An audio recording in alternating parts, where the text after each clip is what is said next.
Have you ever noticed how the smartest guy in Konoha somehow vanished right when the story was about to have Kawaki obsessed with science-based power-ups and Kashin Koji revealed to have the power that is basically a human supercomputer? It's almost like opening a murder mystery only to discover that the detective called in sick before chapter 1 ever took place. Meanwhile, Amado's building all this technology that makes the old scientific ninja tools that we saw in part 1 look like someone glued a calculator to a kunai and said, "Look at my science project." Either Katasuke is enjoying the world's longest coffee break, or there is a reason the manga doesn't want him standing next to Amado.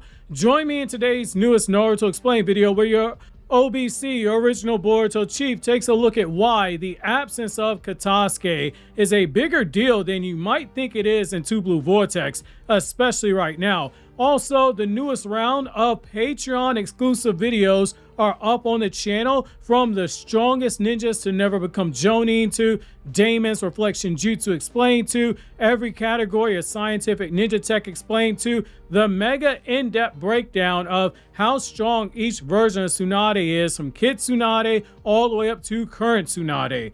Big shouts out to the patrons who help pay for those videos with their monthly pledges, as well as that Minato video that we did earlier in the month in the First Great Ninja War Explained video. More Patreon exclusive content will be dropping here on YouTube in the weeks ahead as we move to close out the summer. Ever since Boruto Two Blue Vortex began, fans have spent most of their time talking about Jura, the Shinju, Boruto's new abilities, his deal with Momoshiki, Kawaki's upgrades, and the increasingly suspicious behavior of Amado. All of those are fair topics because they are driving the plot forward. God knows they've grabbed my interest. Look at the number of discussions that we do. But buried beneath all of that is one question that almost nobody's asking. Where is Katasuke?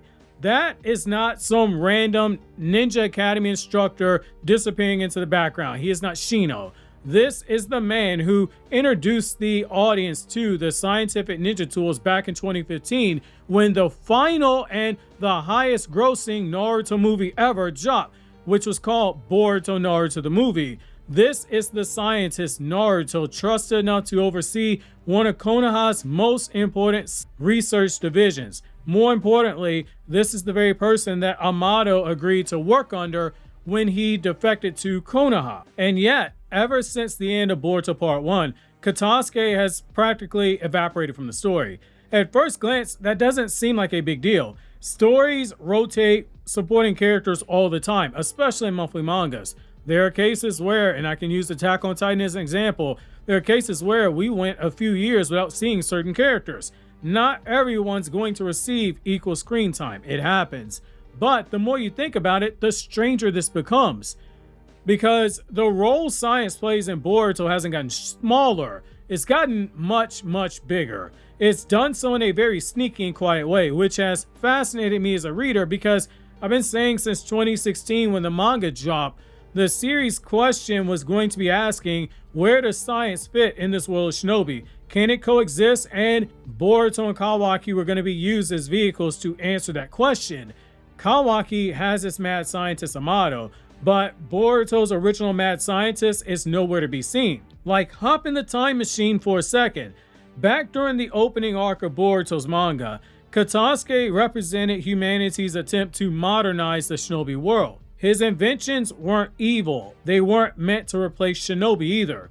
They were supposed to make life easier and push civilization forward. They're supposed to be assets to shinobi going in battle. Though, as is often the case with technology, good intentions get taken advantage of, and Katasuke was brainwashed. Then Boruto abused one of those inventions during the Chunin exams, being misled by a brainwashed Katasuke. That mistake became one of the earliest lessons in the series. Technology is neither good nor evil. It's the person using it that determines what happens. It's no different than a person holding a gun.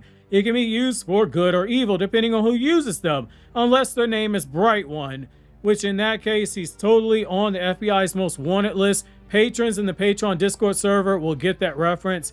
Do not trust anybody with a VV profile picture. That's all I gotta say. That idea has quickly reminded one of Boruto's biggest themes to us as the audience. Every major leap forward, for the most part, there are some levels of science added to it. Kara revolved and relied on scientific modification as humans that were remodeled as cyborgs.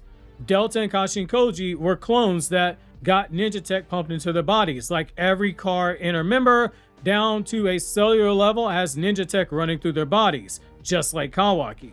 Even karma itself has increasingly been explained through scientific research rather than through mystical mystery. It makes the stuff Orochimaru did with the sound ganning in Naruto Part 1, where he modified their bodies with mechanics, look like child's play, because Amado took that same concept, the mechanical enhancements that use your chakra, and he said, what happens if I put this on steroids? Now, fast forward to Boruto Two Blue Vortex. Amado isn't just repairing cyborgs anymore. He's adjusting Ishiki's power levels using ninja tech on Kawaki to regulate his power. He's reprogramming those attack percentages. Hey fam, I can get you at 100%. Hey fam, I can get your defense at 100%. He's also shutting down Kashin Koji remotely with only a frog that was in Kawaki's hands in order to do so. He's modifying technology so advanced that even the audience barely understands what it is that they're looking at. And we have the benefit of being able to open up the manga, look at the Boruto files, look at the stuff on the official Naruto website, and get all the information about the technology itself. However, we see some new technology here. Amado made it and then go, well, of course Amado made it. It makes sense. Just accept it, move on. So here's the obvious question. Where is the scientist who should be asking every single question that we have been asking? The scientist so big of a genius that even Shikamaru will look at this guy's closet in his ninja tech lab where that super fine Inuzuka clan research person is there that was simping over Katasuke. Shikamaru will look in that closet and say, fox, minks, gators, that's necessary, accessories. His closet is a pet cemetery. Which, if you get that reference, you're definitely from the East Coast and you are definitely cultured. Think about how conversations normally work in stories. When an audience doesn't understand something, another character usually exists to ask the obvious questions that readers are asking. Why does this work? How is this possible? What is the downside? What happens if something goes wrong? Basically, the mandatory monologues that we need, especially now in this post-COVID era where a lot of people aren't actually paying attention to what's on the screen anymore or what's on their page. Oftentimes, movies will be played in the background. That's why so many movies and TV shows have to verbally state stuff that we see on screen if you're watching it. But Shonen Jump titles have all said, hold my ramen bowls, because we've been doing that in manga for a long time. For a short time, especially when it came to technology, that character, you could argue, was Katasuke.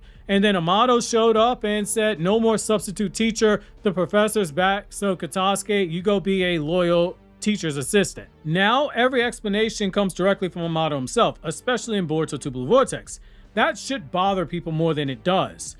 Not because Amado is necessarily lying, though if Amado is breathing, I don't believe him, and it won't shock me if he's got Katasuke's dead body in a coffin somewhere and he's telling everybody that Katasuke's busy grading homework.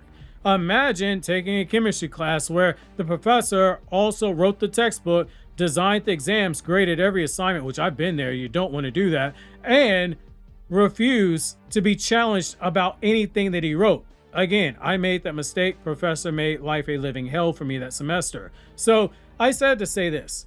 When you have questions about someone that you go, I don't know if this lines up, you start asking, would you trust every answer? And the thing is, you're probably not. So you're going to want to ask questions. But like a mentor once told me, just because you have the shot to shoot doesn't mean you should be the one that pulls the trigger. Think about what that means. So yeah, that's basically what's happening inside of Konoha's laboratory right now. Amado says the technology's good. Everybody says, awesome. Everyone accepts it. Amado says Kawaki can safely access 100% of Ishiki's attack power as long as he's got that toad on him. Everybody says, awesome. Very evil, very nice. Amado says these tiny toads can regulate Kawaki's offense and defense. We all say very evil, very nice. Amado says shutting down Kashin Koji was necessary for reasons we don't know yet. Again, we all say very evil, very nice. If not, then we are cursed. That is why we accept it. That's how we've been conditioned via the narrative to look at Amado's character. Unless you are in that Amado hater club in the premium tier with me. The one person who is qualified enough to challenge those explanations isn't here, which I'm not counting Shikamaru as Hokage because he's got a problem named Kobu that he really needs to worry about. Now, to be fair, there is another scientist working alongside Amado, and I don't want to leave her out. Her name is Sumire, and she's become incredibly important, and her role in the story in the manga continuity is growing in the background each arc. It's impressive when you chart out her growth in the manga in terms of her expanding role as a support character. I know I meme her on thumbnails occasionally, but I make fun of everybody on thumbnails occasionally, but I said to say I really enjoy her character. She's intelligent, she's observant, she isn't afraid to question Amado when something seems suspicious. We've seen her in a subtle way try to jam up Amado with questions, like when she questioned him following Boruto's return to Konoha, and she'll raise questions in private like she did in part 1 when she questioned Kawaki if he should be trusting Amado so easily.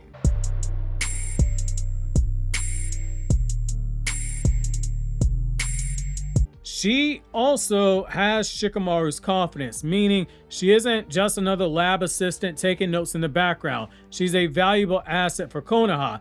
But here's where things do get interesting. Sumire and Katasuke don't actually fill the same role.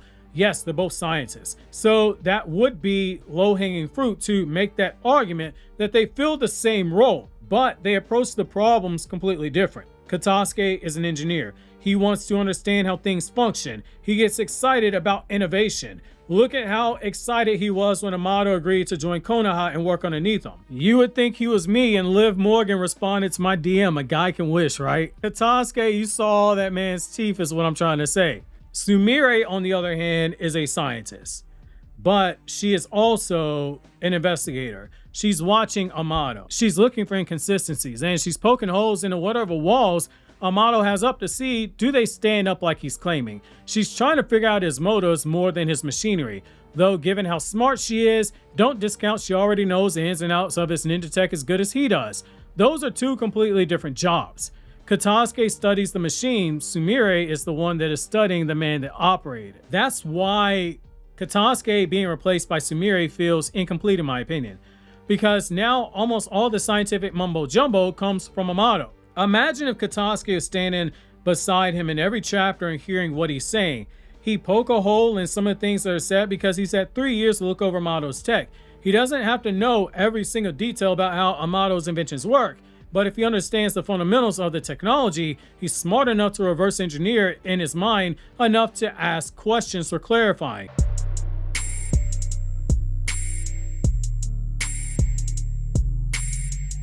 It's like how they say China takes technology from other countries and basically works it backward to recreate it and then add their own stamp to it to make it better.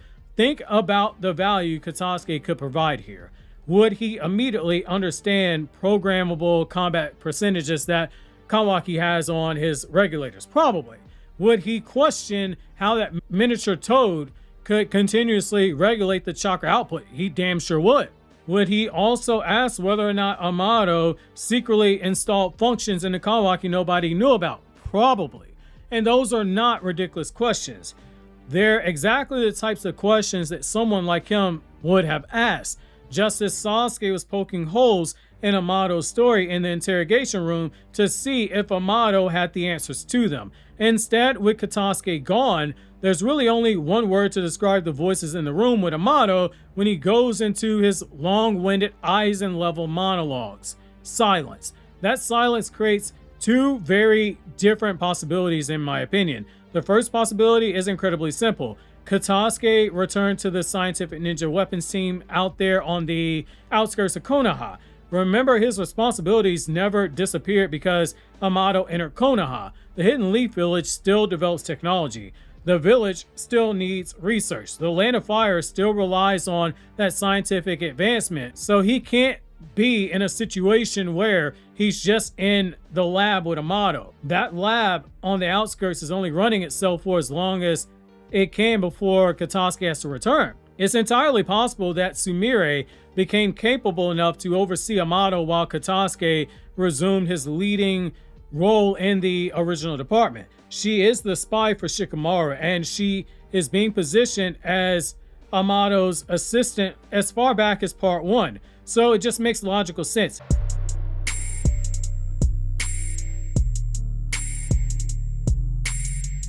It's one of those small seeds that you plant in the background that people gloss over, because when all that was going on, we had the Code Revenge plot.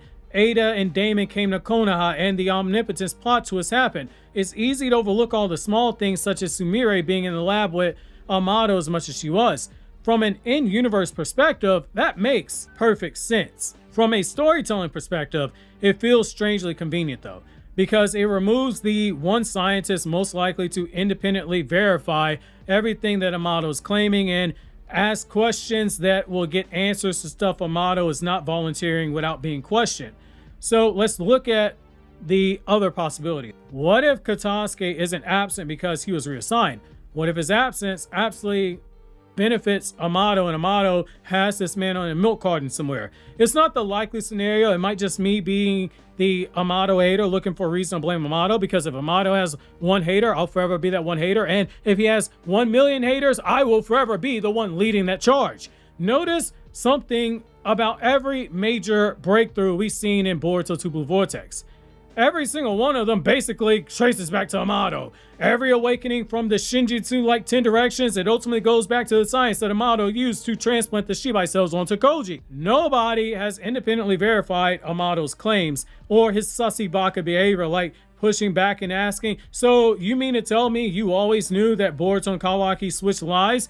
And even if what you're saying that you kept it quiet because your daughter's true, the question being asked in an aggressive way by someone to press Amado is something that narratively you have to consider exploring. Nobody has publicly challenged Amado. In part 1, that would have been someone like Sasuke directly. That would have been Katasuke going through those questions. Or it would have been Sumire through her due diligence as Shikamaru's spy, digging a little bit deeper.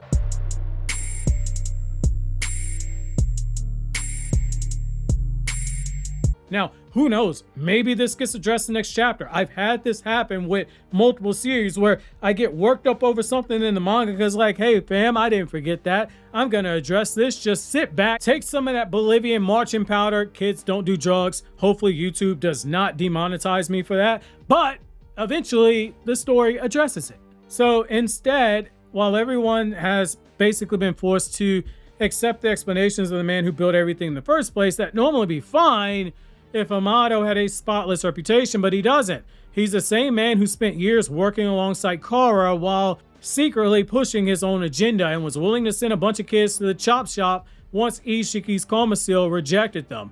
The same man who created cyborgs powerful enough to spook Ishiki. The same man who was repeatedly called out for the fact that he withholds information until he benefits from it. Even when Amado tells the truth, he rarely tells the entire truth. That's become one of his defining character traits, and that makes the scientific oversight feel increasingly important. Like, look at Kawaki's latest upgrades. Amado has a technology capable of basically manipulating Ishiki Otsutsuki's power between offense and defense, the strongest Otsutsuki we've had in the series so far. That's an incredible leap forward. That would be like if you had a controller and you could just control Madara in the 4th Ninja War. That didn't happen. And I would dare say that that should not happen. There are questions you gotta ask, because when one man has power like that, you have to believe that he's gonna succumb to human nature. He's going to abuse that power.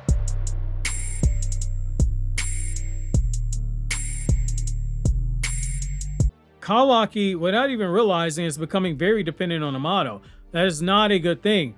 Katasuke is somebody that would have at least asked enough questions where it would have gotten into Kawaki's head a little bit. But again, maybe this is just me being an Amado hater, but I do feel like there's something to it with Katasuke's disappearance and something with Amado. If it's nothing other than Amado's taking advantage of Katasuke's disappearance, there's something with Amado and Katasuke that we're not seeing here. Let me know if you guys think that I'm going a little bit too crazy off the deep end. But as always, guys, if you like anything I had to say, don't forget to comment, rate, subscribe, and share. Click here to check out that Naruto Explain video, or click here, check out that video that YouTube says you would definitely enjoy watching.